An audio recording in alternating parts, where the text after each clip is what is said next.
Hello student, welcome in today's video. As you all know that in previous class we had discussed two important theorems, work energy theorems and conservation of energy. One another important question we had also learned in the previous class, which is conservation of energy in the case of a free falling body. As I said in previous class, this is one of the most important question of your syllabus. In your exam, it will be asked, explain conservation of energy with the help of a free falling body. And student, in this class, in this video lecture, we also study about an example related with conservation of energy. And the example is, as you can see on the board, simple pendulum. Means this question can also ask in the exam कि explain the conservation of energy with the help of simple pendulum. Then student, be concentrate. How can we explain the conservation of energy with the help of simple pendulum? तो मैंने कहा था कि आपको total energy calculate करना है. इसमें student मैंने लेवल यहां लिया हुआ है. जैसे कुछ लोग कंफ्यूज करते हैं कि सर इस यहां लेवल ले सकते हैं कि तो यहां भी ले सकते हैं, कोई दिक्कत नहीं, आपकी मर्जी. अब जैसे स्टूडेंट आप ये डायग्राम और मैं बना दूं ऐसे ऐसे और ऐसे, और कोई बोले कि सर लेबल इसको ले लीजिए, तो मैं यहां से ऐसे बता दूंगा कि ये H है. और जब आप लेबल इसको लेंगे स्टूडेंट, तो ये -mgh इसका पोटेंशियल हो जाएगा, इसका भी पोटेंशियल -mgh हो जाएगा. और अगर ये L लेंथ है तो इसका हो जाएगा -mg, क्योंकि सारा का सारा सरफेस के नीचे. तो उसमें थोड़ा सा प्रॉब्लम है स्टूडेंट, आप कंफ्यूज कर जाएंगे. उससे अच्छा है कि आप लेवल यहां पे लीजिए, जहां वो सिंपल पेंडुलम जो इनिशियल पोजीशन था उसका, तो वहां पे आप लेवल लीजिए. अब सिंपल पेंडुलम को हम लोग जर्क देंगे, तो मान लीजिए जर्क देने पर ये थोड़ा उधर जाएगा. तो मान लेते हैं कि जैसे ही उधर गया लेवल से एज हाइट पे चला गया, और फिर तो आप जानते हैं कि यहां जाएगा, मोमेंटरली वो रेस्ट में आएगा. मोमेंटरली मतलब थोड़े देर के. तो अगर आपसे कोई पूछे कि एग्जैक्ट सी पे इस बॉब की वेलोसिटी, तो आप बताएंगे जी. फिर मोमेंटरली रेस्ट में आने के बाद स्टूडेंट ये रिटर्न करता है. ये फेनोमेनन है, अच्छे से समझिए. When you give a jerk to this pendulum, it shifted towards this direction, goes at maximum stream, where it momentarily comes in rest, then returns to its original position. और जब ये यहाँ रिटर्न करेगा student, तो यहाँ रुकेगा नहीं. It again moves towards this direction, again goes at extreme, again momentarily comes in rest. A पे भी आपसे वेलोसिटी पूछे तो आप 0 बताएंगे, और फिर यहां से रिटर्न करे, और ऐसे ही करता रहेगा. बशर्ते स्टूडेंट कोई रेसिस्टिव फोर्स नहीं लगना चाहिए. रेसिस्टिव फोर्स का मतलब ये, अगर यहाँ एयर होगा तो ये पेंडुलम के धीरे धीरे धीरे धीरे रेस्ट में आ जाएगा. तो मैं यहाँ एयर की बात नहीं कर रहा हूं, मैं वैक्यूम की बात कर रहा हूं. Nothing is there, no medium, no resistive. तो ये पेंडुलम इस ऑसिलेशन को क्या करेगा, कंटिन्यू करेगा, कभी नहीं रुकेगा. अब आइए हम लोग एक ही बात करें. तो मैं आपसे पूछूं पोटेंशियल एनर्जी, तो लेवल से H ऊपर है तो mg है. मैं आपसे पूछूं काइनेटिक, तो हाफ m va². अब चूंकि A 0 है तो काइनेटिक एनर्जी भी 0 हो जाएगा, काइनेटिक 0. अब मैं आपसे पूछूं टोटल, तो पोटेंशियल mgh और काइनेटिक 0. तो mgh प्लस 0 mgh। अब आ जाइए बी पे स्टूडेंट, तो बी पे पोटेंशियल 0। क्यों 0? क्योंकि ये लेवल को टच कर रहा है। As you all know that when the body is at level, potential energy is 0 and kinetic तो half m vb square। vb की वैल्यू मतलब b पे स्पीड पता नहीं है तो निकाल लेते हैं, v square minus u square 2as, तो v फाइनल इसको ले लेंगे vb। इनिशियल यहां से चला है तो 0, वर्टिकल एक्सेलरेशन g होता है और हाइट h। आप गौर करेंगे यहां से यहां आने में कितना हाइट कवर हुआ h, तो vb स्क्वायर की वैल्यू 2। तो यहाँ स्टूडेंट अब मैं काइनेटिक एनर्जी लिखूं हाफ m va स्क्वायर, तो va स्क्वायर vb स्क्वायर, तो vb स्क्वायर की वैल्यू 2g, तो ये कैंसिल हो गया तो mg। तो मैं टोटल एनर्जी पूछूं मैकेनिकल जिसको आप कह सकते हो, तो पोटेंशियल 0 और काइनेटिक mg है तो mg। और अब मैं c की बात करूं तो पोटेंशियल mg है क्योंकि h हाइट पे चला गया, और काइनेटिक फिर 0 स्टूडेंट क्योंकि स्पीड ही नहीं है, और स्पीड नहीं है तो 0 काइनेटिक एनर्जी। तो टोटल जो हो गया स्टूडेंट मेरा वो 0 प्लस mg है, तो ये स्टूडेंट क्या हो जाएगा फिर से mg। तो एक बार ये फिर प्रूफ हुआ स्टूडेंट कि बॉडी कहीं भी हो टोटल एनर्जी की वैल्यू ऑलवेज mgh है। तो with the help of this example we can also explain the conservation of energy, and same question is asked in your exam, so be concentrate on this, watch the video 2 or 3 times, make a notes, and again you have any confusion after watching the video then you can ask your queries. Now student, we will discuss about power, last topic of this chapter.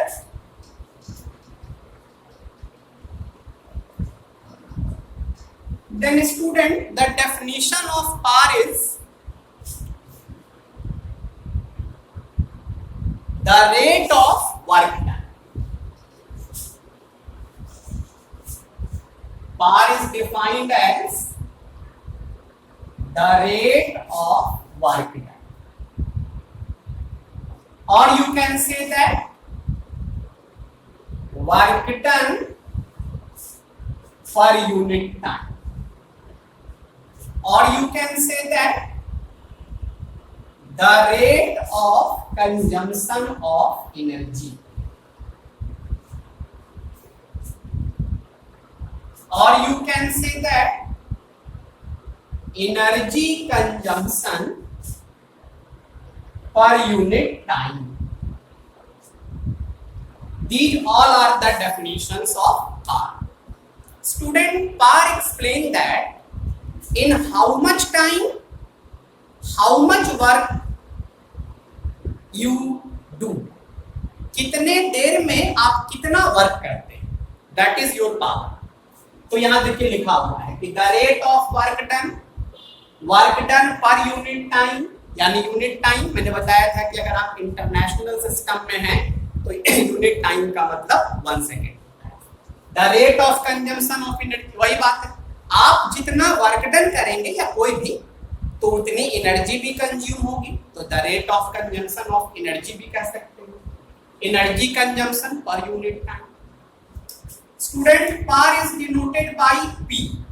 अब इस हिसाब से work done per unit time या rate of work done, तो power का formula W by या energy by T भी हो सकता है, कोई दिक्कत नहीं। SI यूनिट वाट होता है स्टूडेंट, ये साइंटिस्ट जेम्स वाट के ऑनर में, तो दिस इज द पावर। आप डेफिनेशन लिख लेंगे, एकदम सिंपल। इसके बाद स्टूडेंट, पावर का कुछ और भी यूनिट है फेमस, जैसे किलोवाट। तो 1 किलोवाट में 1000 वाट होता है। HP हॉर्स पावर 746 वाट। तो ये ध्यान रखेंगे इसको। और पावर का एक और फॉर्मूला आप ध्यान रखेंगे, कभी कभी ये भी यूज होता है। जैसे वर्क डन को हम लोग बोले Fs cos theta by time, तो ये S बाई टी जो आप देख रहे हैं स्टूडेंट, आप लोग पढ़े हुए हैं 9th में कि यूनिफॉर्म मोशन के लिए S बाई टी को हम लोग भी करते हैं। तो आप ये फॉर्मूला अप्लाई कर सकते हैं पावर के लिए, फोर्स इनटू वेलोसिटी। यहां मैं लिख दूं F हो गया फोर्स, V को आप स्पीड कहिए, और थीटा हो गया angle between force and velocity. तो ये फॉर्मूला भी आप यूज कर सकते हैं, ये भी कहीं कहीं। तो ये पावर के बारे में, क्योंकि पावर के बारे में ज्यादा कुछ नहीं है, बस डेफिनेशन और फॉर्मूला ही आपको याद है। हाँ, एक जो टॉपिक है आपके बुक में, इसका नोट्स बना लेंगे, लिख लेंगे। एक जो टॉपिक है आपके बुक में, उसको मैं थोड़ा डिटेल में बता दूं, वो है बीओटी यूनिट। ये क्लास 10 सीबीएसई में भी है, क्लास 10 आईसीएसई में भी है। तो बीओटी यूनिट क्या होता है ये पहले समझ लें, हम लोग समझेंगे। तो इसका पूरा नाम है बोर्ड ऑफ ट्रेड यूनिट। और ये पढ़ना किस लिए स्टूडेंट, कि हम लोग जो इलेक्ट्रिसिटी बिल पे करते हैं गवर्नमेंट, तो वो इलेक्ट्रिसिटी बिल आप सुनते होंगे कि आपका 50 यूनिट हो गया और 6 रुपीज पर यूनिट है तो आप 300 देंगे, 7 रुपीज पर यूनिट है, 50 यूनिट हुआ तो 350 देंगे। तो ये बीओटी क्या होता है कि जैसे इसका डेफिनेशन ये है कि if appliances of 1 kilowatt power operated for 1 hour continuously, then total consumption of energy is known as 1 BOT। यानी 1 BOT जो है या BOT, यहां से आपको पता चल गया होगा कि ये एनर्जी का यूनिट है। तो सबसे पहले तो आप याद रखें कि BOT का पूरा नाम बोर्ड ऑफ ट्रेड, और ये किसका यूनिट है, एनर्जी का। और ये स्टूडेंट ध्यान रखेंगे ये एनर्जी का कॉमर्शियल यूनिट है। अगर कोई पूछे कि बीओटी एनर्जी का कैसा यूनिट है तो आप बताएंगे कॉमर्शियल यूनिट। और कब हम कैसे समझेंगे कि 1 बीओटी यूनिट यानी 1 यूनिट का कंजम्पशन हो गया, तो 1 किलोवाट पावर अगर कितने देर चला दिया है, 1 आवर। कहीं भी आपके घर में बहुत सारे अप्लायंसेस हैं, फैन हैं, बल्ब हैं, ट्यूबलाइट हैं, अगर मान लीजिए कि सब मिला के 1 किलोवाट है और 1 घंटे चल गया तो आपका 1 यूनिट। 2 किलोवाट है और 1 घंटे चल गए तो 2 यूनिट हो गए। 3 किलोवाट है, 1 घंटे चल गए तो 3 यूनिट हो गए। तो इसी के हिसाब से आपके घर का मीटर बताता है कि आप कितना यूनिट कंज्यूम कर रहे हैं। आपके घर में अगर हाफ ही किलोवाट है, 1 किलोवाट नहीं, तो आप 2 घंटे चलाएंगे तब 1 यूनिट होगा। तो ये एक स्टैंडर्ड कर दिया गया कि 1 किलोवाट कितने देर चलाना है, 1। अब स्टूडेंट अभी हम लोग क्या पढ़े कि पावर एनर्जी बाई क्या होता है, टाइम। तो एनर्जी हो जाएगा पावर इनटू टाइम। तो अगर हम स्टूडेंट एनर्जी ले ले 1 बीओटी यूनिट, तो मुझे पावर लेना होगा 1 किलोवाट और टाइम लेना होगा 1 आवर, तब जाकर के ये वैल्यू। अब इसको थोड़ा एक्सप्लेन करके अगर लिखें तो 1 बीओटी यूनिट 1 किलोवाट में 1000 वाट और 1 आवर में 3600 सेकेंड। तो 1 BOT यूनिट में 36 यहां है, 3250 वाट इंटू सेकेंड, और वाट इंटू सेकेंड को जूल कहते हैं इसको, और स्टैंडर्ड फॉर्मेट में इसको ऐसे भी लिखा जा सकता है। तो इससे क्लियर हुआ कि 1 BOT यूनिट में इतने जूल, यानी ये रिलेशन हो गया कॉमर्शियल यूनिट और इंटरनेशनल यूनिट के बीच। तो इसको भी आप लोग ध्यान में रखें। और जो आपके चैप्टर का सबसे लास्ट टॉपिक है वो है ट्रांसफॉर्मेशन ऑफ एनर्जी, जो कि काफी इजी है, उसको बताने की जरूरत नहीं, उसमें सिर्फ याद करना है। हाँ, थोड़ा सा मैं एक्सप्लेन कर दूं कि ट्रांसफॉर्मेशन ऑफ एनर्जी क्या होता है। तो हम लोग हर वीडियो में एक कॉमन बात कर रहे हैं कि energy neither be created nor be destroyed. Energy create भी नहीं होती और डिस्ट्रॉय भी नहीं, but energy can be transform from one form to another. Energy create destroy नहीं होता है, लेकिन ट्रांसफॉर्म हो सकता है।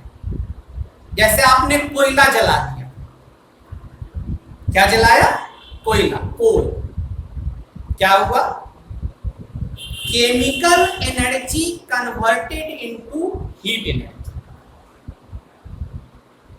कोयला था केमिकल, वो कार्बन का एक एलोट्रॉप है, कोल। कार्बन का फॉर्म कह सकते हैं उसको, एलोट्रॉप नहीं कहें, फॉर्म कह सकते हैं। 96%, 80%, 70% हर तरह का कोल आता है। तो उसमें क्या हुआ, इसको मैं समझाऊं कि आपने कोयले को जला दिया। तो आपने जब कोयले को जलाया तो कोयला है कार्बन, अब कार्बन जला तो आप लोग पढ़े हैं कंबसन, तो CO2 plus light plus heat. तो केमिकल एनर्जी लाइट और हीट में कन्वर्ट हो गई, इसको बोलते हैं ट्रांसफॉर्मेशन। सिंपल एग्जांपल, आपके घर में बल्ब आप यूज करते हैं, तो बल्ब इलेक्ट्रिकल एनर्जी से काम करता है, लेकिन आपको बल्ब से मिलता क्या है? Light energy. तो from the bulb electrical energy is converted into light energy. तो इस तरह के हमारे डेली लाइफ में कई ऐसे एग्जांपल हैं जिसमें एनर्जी ट्रांसफॉर्म होती है, और आपके बुक में ही बहुत सारा दिया हुआ है। तो एक बार आप बुक वाला सारा देख लेंगे, और फिर आपके मन में अगर कुछ ऐसा आता है कि सर इसमें मुझे समझ में नहीं आ रहा कि ट्रांसफॉर्मेशन है कि नहीं, तो आप व्हाट्सएप ग्रुप में पूछ सकते हैं। तो मैं, आप जो एग्जांपल देंगे तो मैं उस पर रिस्पॉन्स देके बताऊंगा कि इसमें कौन सी एनर्जी किसमें ट्रांसफर। तो आप, ये आपका चैप्टर फिनिश हुआ। इसके थ्योरेटिकल क्वेश्चंस, इसके न्यूमेरिकल्स पूरे को आप बनाएं, और जहां आपको प्रॉब्लम होती है पूछिए, वो सारा बताया जाएगा। और ट्रांसफॉर्मेशन ऑफ एनर्जी को अच्छे से पढ़ें। अब कोई एनर्जी नया है, समझ में नहीं आ रहा है, तो उसके बारे में पूछना है कि सर न्यूक्लियर एनर्जी लिखा हुआ है, इसको समझा दीजिए क्या है। इग्नोर नहीं करना है स्टूडेंट, कोई भी टर्म अगर बुक का समझ नहीं आए तो उसको पूछना है। तो आज के इस वीडियो में इतना ही रहने दे रहे हैं। आप लोग अच्छे से पढ़ाई करिए, खूब मेहनत करिए, और नेक्स्ट वीडियो में हम लोग प्रॉब्लम डिस्कशन करेंगे। तब तक के लिए आप लोग घर में रहिए, सुरक्षित रहिए। और मुझे बहुत अच्छा लग रहा है कि मेरे कहने पर आप मेरे चैनल को सब्सक्राइब कर रहे हैं। मेरे सब्सक्राइबर धीरे धीरे बढ़ रहे हैं। इससे कुछ नहीं होता है, मेरा हौसला बढ़ रहा है। मैं ये वीडियो बनाने का, ये मेहनत करने का कोई पैसा तो लेता नहीं, स्टूडेंट सर्विस। तो आप ज्यादा से ज्यादा मेरे चैनल को सब्सक्राइब करें। इस चैनल के साथ मैं और नई नई चीजें भी जोड़ने वाला हूं, जिससे आपको और फायदा मिलेगा। तो अधिक से अधिक चैनल को सब्सक्राइब करें, वीडियो को लाइक करें, शेयर करें। आज के लिए इतना ही। Thank you very much.